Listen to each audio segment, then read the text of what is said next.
Hello. Corporate consolidation didn't just raise your health insurance premiums. It built a system where big insurance companies, hospitals, and PBMs profit from denying you care. Health insurance whistleblower and former Cigna VP Wendell Potter joins me to expose what politicians really mean when they say waste, fraud, and abuse, and why the biggest offenders aren't patients, they're the corporations running the show. Welcome to Care Talk Live, a weekly American healthcare policy show and podcast where we explain how healthcare works or doesn't work and get you answers.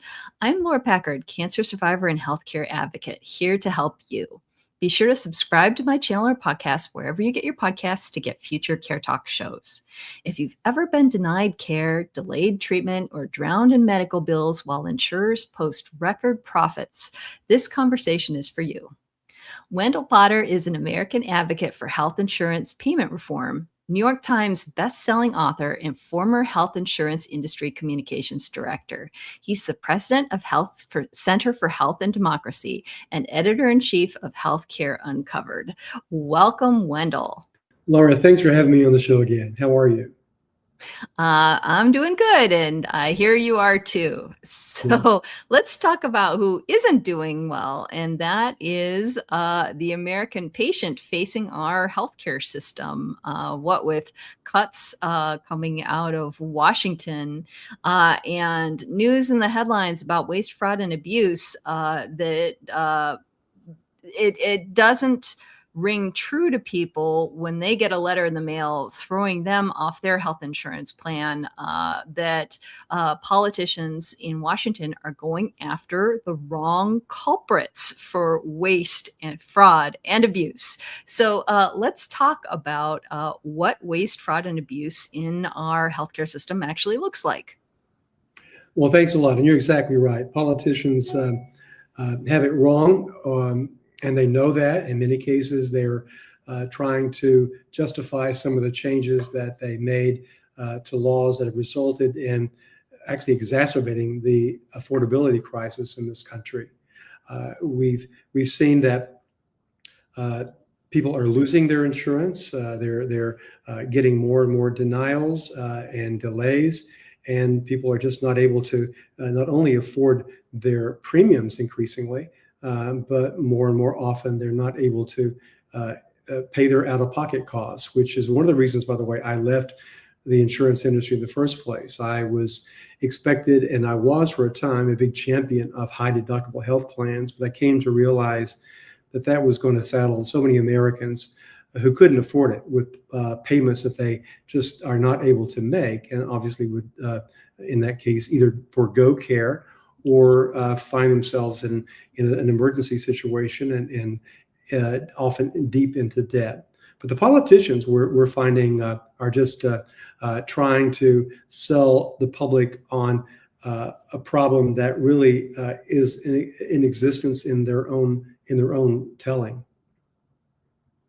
Exactly. So what do you think that politicians in Washington could be doing if they were serious about cutting waste and fraud and making our healthcare system work better? Well, they could be addressing serious reforms that would help people with their out-of-pocket cost, with the cost-sharing obligations that so many American families are now saddled with. They could address more seriously the problem of prior authorization. Insurance companies are using prior authorization much more aggressively than they used to, and that is one way that they're able to afford paying bills. But to go back to what we were saying before, that what we are actually seeing are some politicians, and I would say they're in one party primarily at this point, talking about fraud and abuse. And they're pointing the finger of blame at patients and their doctors, and in some cases hospitals, when there is rampant fraud and abuse, waste, fraud, and abuse in the health insurance business. We know for a fact that the government is overpaying health insurance companies that participate in the Medicare Advantage program, just as one example. $76 billion this year alone, and those are figures from MedPAC, so they're reliable figures. And we've seen comparable figures from other other sources as well too.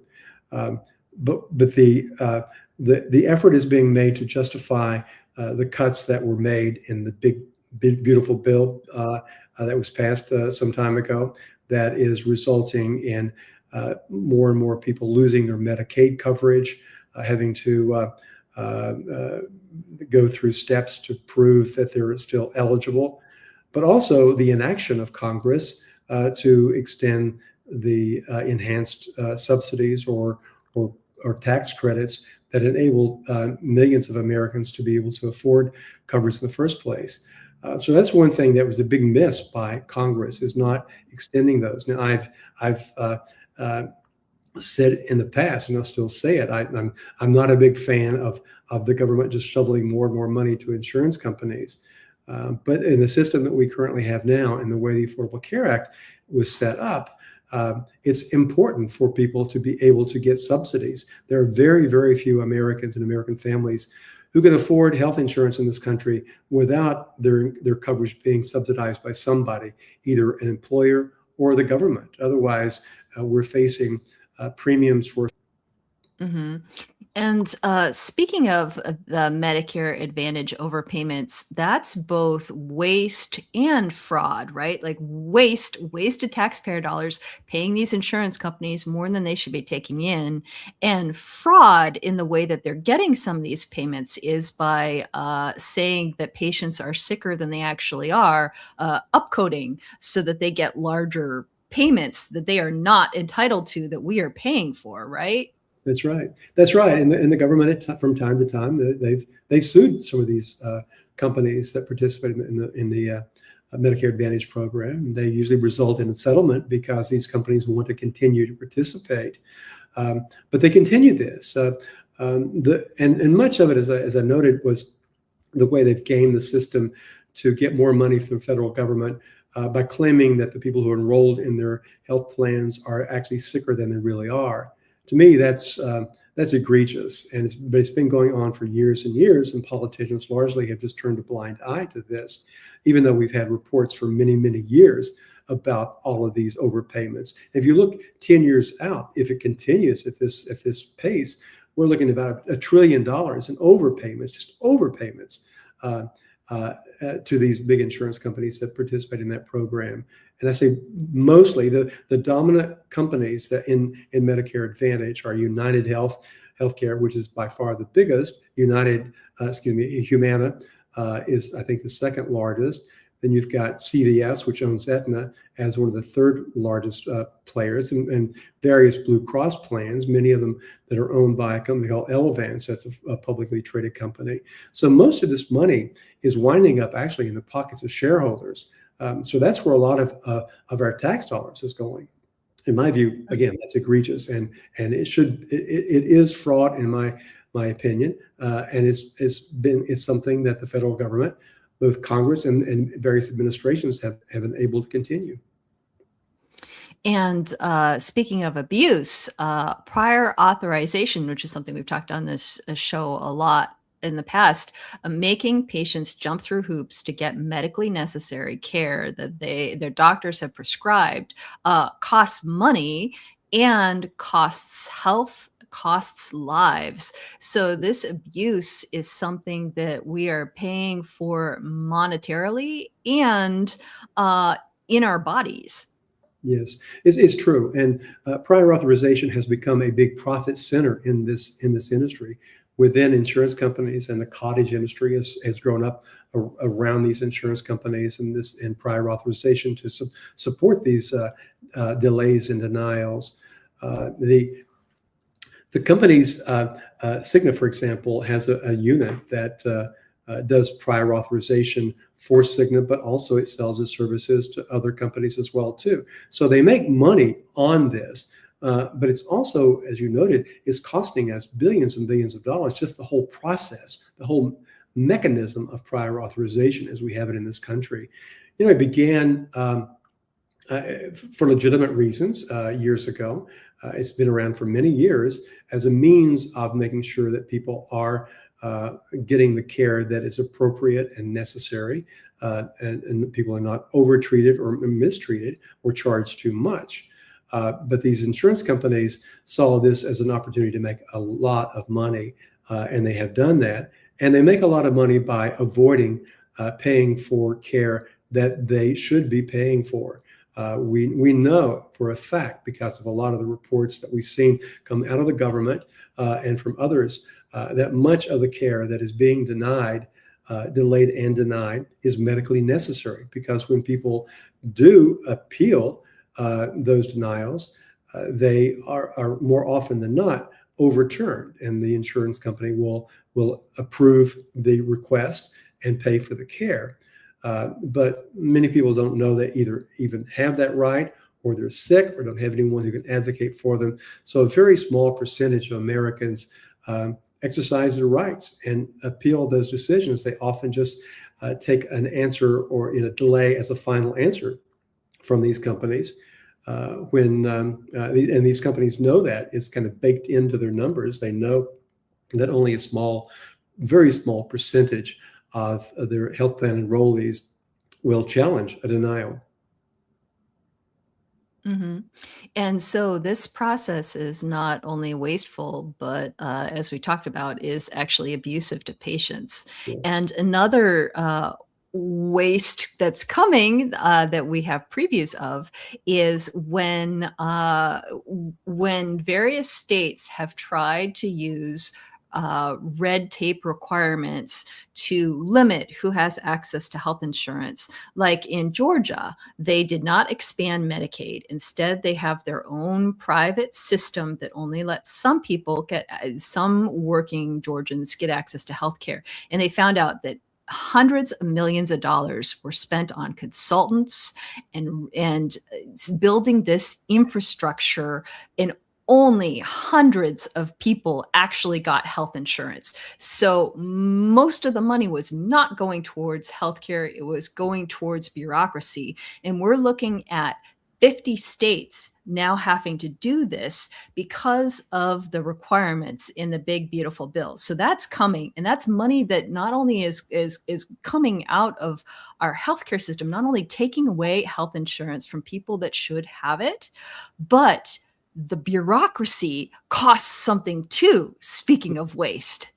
It does. It's costing states, costing us, taxpayers, billions of dollars for states to be able to do what the big, beautiful bill requires them to do, to have a means of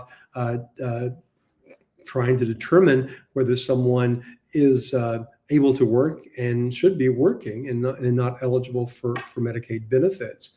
But you're right. It costs a lot of money to put all these things in place, and we've seen studies. Arkansas, by the way, was one of the states that implemented a work requirement like the big, beautiful bill requires some years ago. And studies have shown that it hasn't saved the state any money at all. Fewer people are enrolled in Medicaid, but it has not saved the state any money. But more people are going without insurance and are going without access to care. And that in the long run penalizes all of us, because people who find themselves uninsured often don't get rarely get the care that they need because they can't afford it. But eventually it'll catch up with them. And it does all the time with people who wind up in the emergency room or admitted to hospitals and they can't pay their bills. It winds up categorized as bad debt or uncompensated care. But we all pay for that. That's not something that hospitals and physician practices are able to absorb. They can't do that and it's growing. And also, as we were saying, one of the things I often write and talk about are the high out-of-pocket costs that Americans are saddled with. That also is another reason why hospital costs are rising, because more and more people with insurance are not able to pay what they're required to pay out of pocket before their coverage kicks in. So that's one of the reasons why we see these stories about hospitals suing their patients. And the out-of-pocket costs, these high deductible plans, has been the highest. It is the biggest reason why we're seeing such a growth in uncompensated care for hospitals around the country. These are all problems that Congress and state lawmakers should be addressing, but they just turn a blind side to it, as I said before. One reason for this is the big insurance companies have grown to be massive in size. United Health Group, which owns United Healthcare, also owns this big division called Optum. It is now the fourth largest company in the world by revenue on the Fortune 500 list. Only Amazon and Walmart and I think a Saudi Arabia company are bigger in terms of revenue. And when you have a company that size, and CVS, which owns Aetna, is not very far down the list. Cigna is not very far down the list. They have massive amounts of money that they spend on campaign contributions, on lobbying, on litigation, in so many different ways to protect their profits and to try to make sure that these politicians don't do anything that might impinge on their profits. Absolutely. So this is pretty frustrating as an American that wants to keep my health care, as someone whose family members depend on Medicaid, that are now going to have to face this bureaucracy to keep their health care. But also as a taxpayer, knowing that my taxes are not going towards providing health care for people who need it. It's going towards consultants and bureaucrats to decide that you can't have health care. So what all can we do about this system that we're living in these impending cuts? We really need to organize our voices so that they're heard more. We have elections coming up. We've already seen a lot of primary elections, but this coming November will be an opportunity for us to exercise our rights by voting, and voting against politicians that have not done what they need to be doing in terms of addressing the real reasons for the massive amounts of waste, fraud, and abuse in this system. And what you were referring to, Laura, a minute ago, when we were talking about abuse or abusive practices, certainly we're talking about money here and billions of dollars of wasted tax dollars. But it is also abuse of individuals and families.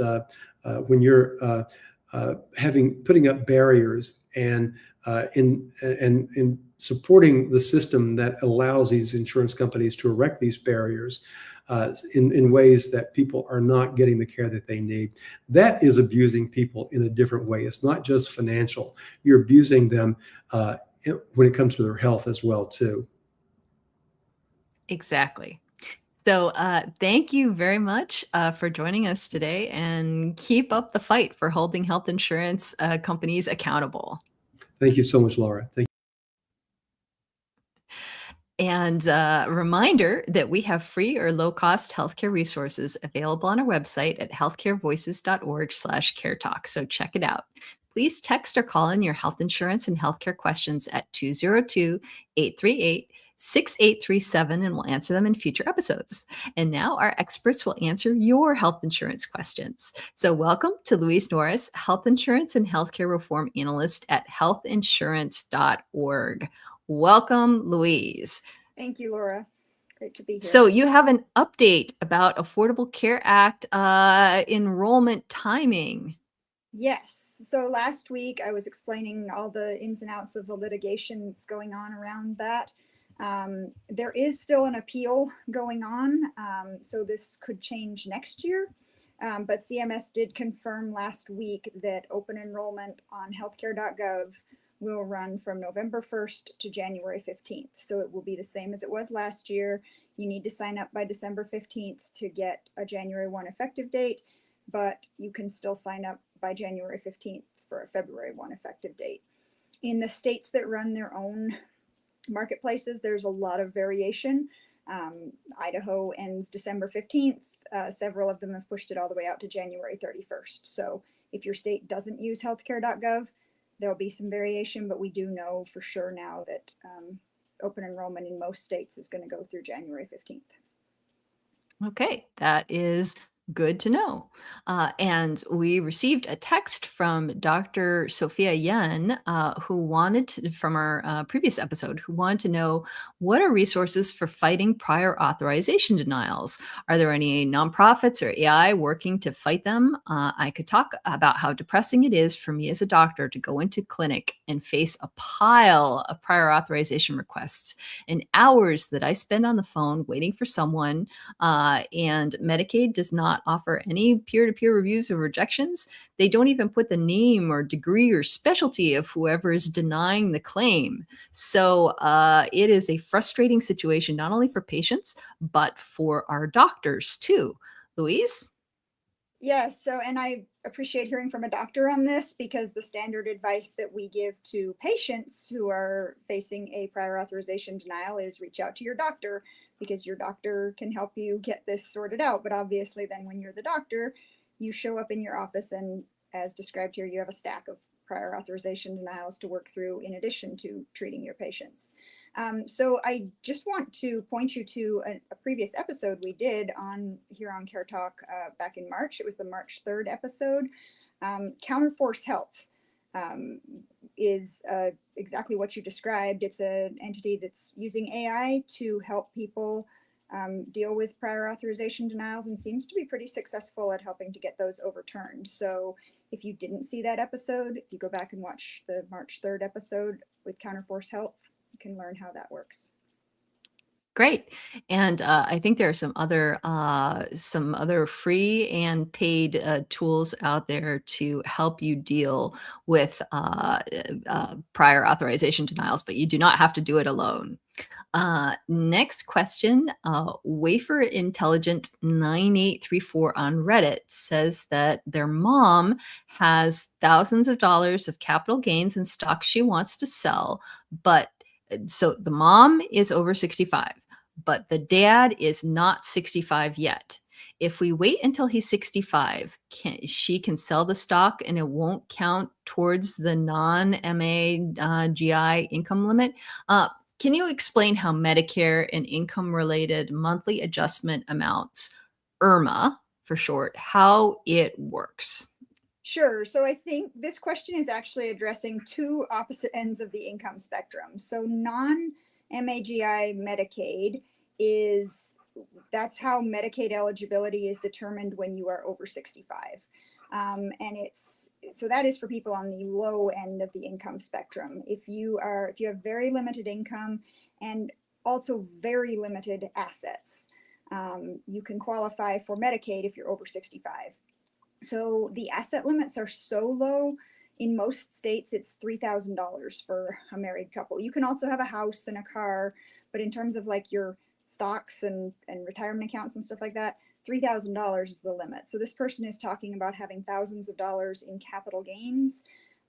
Chances are there is no chance this couple qualifies for Medicaid, because if you have enough in assets that selling it off will generate thousands of dollars in capital gains, you are almost certainly over the asset limit for Medicaid. But on the other end of the spectrum, what they're describing there, IRMAA, which is basically a surcharge that Medicare adds to your Part B and Part D premiums. If your income is over, for a married couple, it's $218,000 a year. So we're talking the opposite end of the income spectrum from people who would qualify for Medicaid. Then you end up paying higher premiums for your Medicare Part B and your Medicare Part D. Now, capital gains will count in there, and they look at 2 years prior. So, because basically they're looking at the most recent tax return on file. So when they're calculating your 2027 Medicare premiums, they're going to be looking at your 2025 tax return, since that's the most recent one on file. If you did have a blip, a change in your income in 1 year, or maybe your circumstances have changed since then, which can be maybe you left a job, maybe you got divorced, whatever it is that your circumstances have changed, you can file an appeal with Medicare to try to get that surcharge removed.